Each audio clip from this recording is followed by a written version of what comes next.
On this video, I would like to continue reading the book of Hebrews from the Greek text and then looking at some of the grammar along with commentary. So we worked our way up to 3, 1 to 6, where the writer of Hebrews is going to talk about how Christ is greater than Moses. We began, Hathen adelphoi hagioi, Klesaos apuraneu metakoi katanaesatetan apostolan kai arkearea tes homologias hemon Yesun. Wherefore, holy brethren, partakers of the heavenly calling, consider the apostle and high priest of your confession, that is, Jesus. He wants the reader to focus on Christ. And notice, as we look briefly at the grammar, we have the partners of the heavenly calling, kata ne esata, where he says, consider. This is from kata na eo.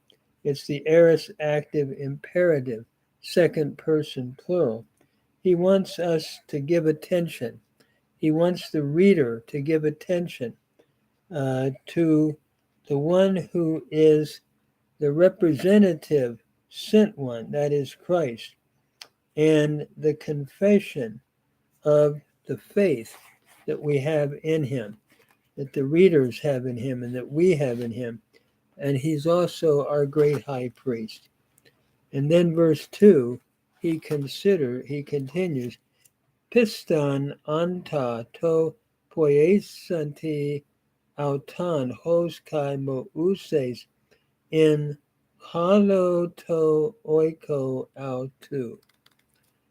Being faithful to the one who made him, as also Moses in all his house. Jesus was faithful just like Moses was, and he's going to draw a contrast between the two. Anta is from ami. It's the present participle accusative singular from ami. Going back to Jesus, being faithful to the one who made him. Poiesanti is from poieo. It is the aorist middle participle from poieo, or the aorist, I should say, participle dative singular from poieo, to the one who made him, being faithful as Moses in all his house. So Jesus was faithful just like Moses was. But then he goes on, Pleanos gar hutas doxes paramouses, exiotai, kas hasan pleana temen eke tu hoiku ha kataskuasas autan. Being for having more glory than Moses, or he has been accounted of having more glory than Moses.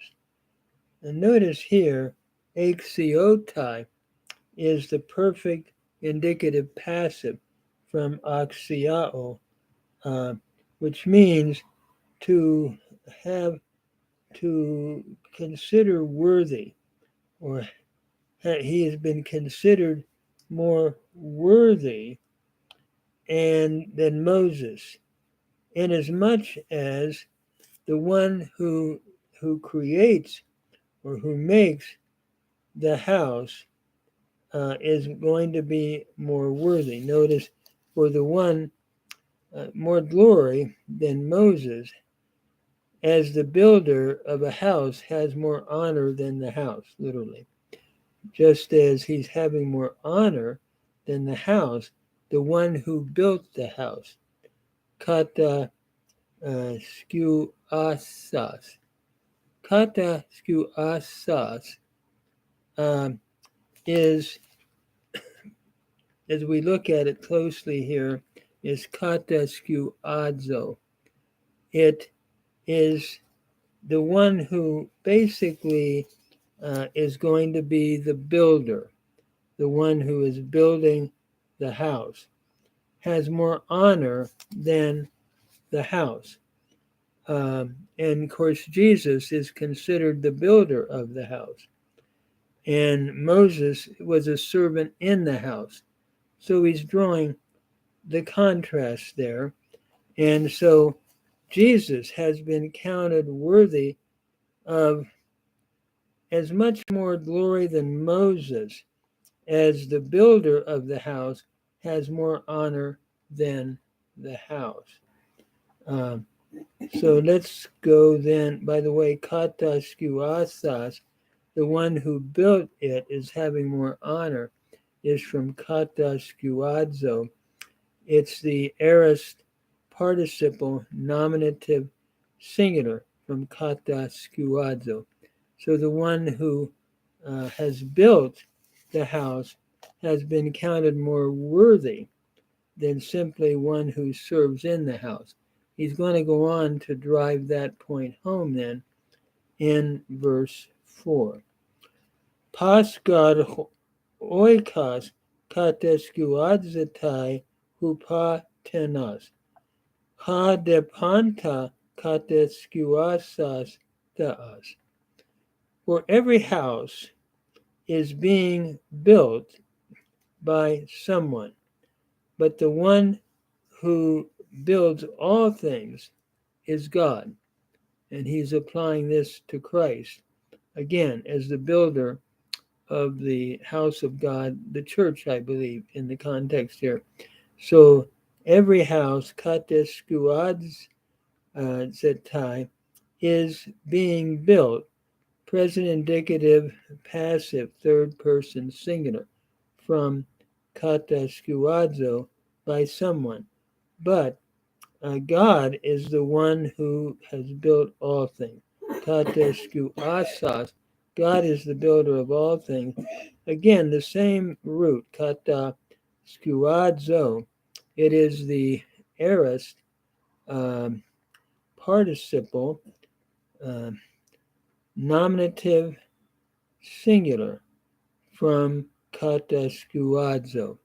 You think of luo, lusas, lusantas, and so forth. So this is kata skuasas, the aorist participle, nominative masculine singular, aorist active participle. Then we move on, and he says, now Moses, kai mooses men pistas in haloto oiko autu. Now Moses was faithful in all God's house, hos therapon, as a servant. Eis marturion, for a testimony, or to testify, ton lale thesamenon, to testify of the things that were to be spoken, or that would be spoken later. Notice here, lale thesamenon is from laleo. It is the future passive indicative from laleo, nominative or genitive plural from laleo. So now Moses was faithful in in God's house as a servant to testify of the things that were to be spoken of later, or that would be spoken of at a later time. This is interesting because the writer of Hebrews, I think, is saying Moses is a type of Jesus Christ. And Christ is now fulfilling everything that Moses had spoken, I believe, is the point that the writer of Hebrews is making.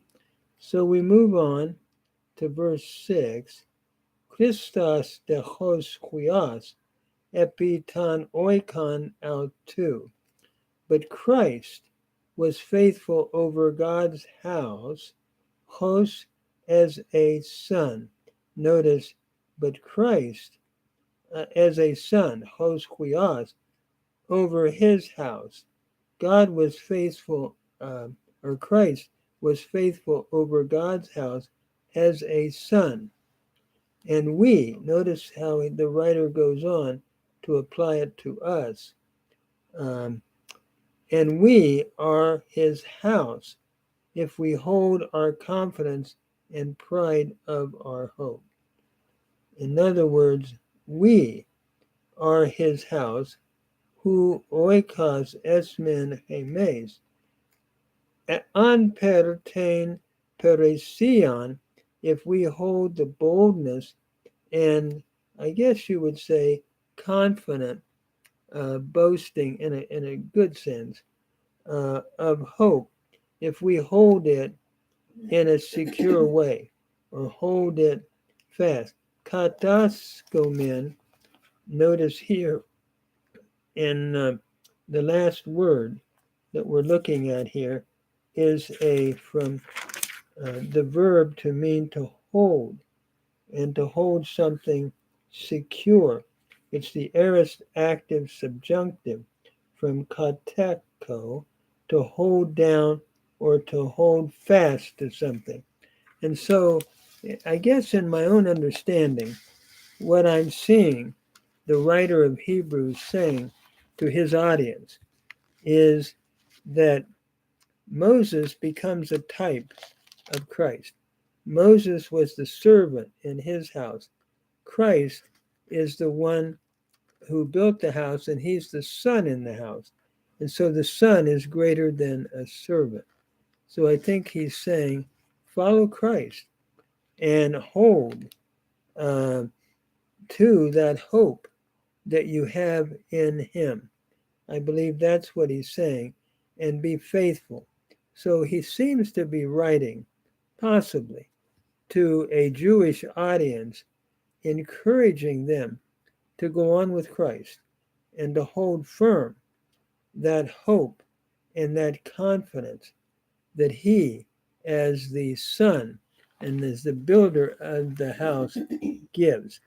And I believe that one of the things that we can say is that the builder of our house, which is the church, is Jesus Christ, and we need to hold fast to him. It looks like we live in a day and age where everybody is threatened to move away from Christ. So many people are leaving the faith and ending up in a very secular way. By the way, thank you, Brother Kojo, if I'm pronouncing it correctly, for your encouraging word.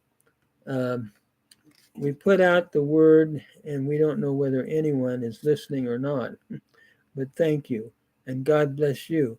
It's wonderful to know Jesus Christ and to hold securely to him as the builder of the house that we are a part of, the house being the church, the people of God.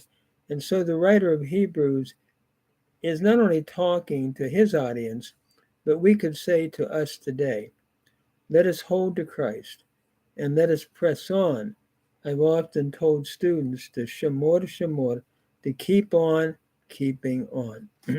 By the way, I think I'm going to do another video right now, which will be Hebrew. I'm trying to alternate between Hebrew, Aramaic, Akkadian, and Greek. And this will be looking at Genesis, looking at the Hebrew, and trying to work through um, work through the Hebrew. Thank you, Cody. God bless you. Working through the Hebrew text to develop an understanding of the grammar as well as the Greek. It's my own conviction that as we slowly work through the text from the original language, it helps us to develop a deeper knowledge of the Word. And the whole idea is to grow in Christ and to develop a deeper love relationship with Jesus Christ. God bless you, brother. Thank you for listening.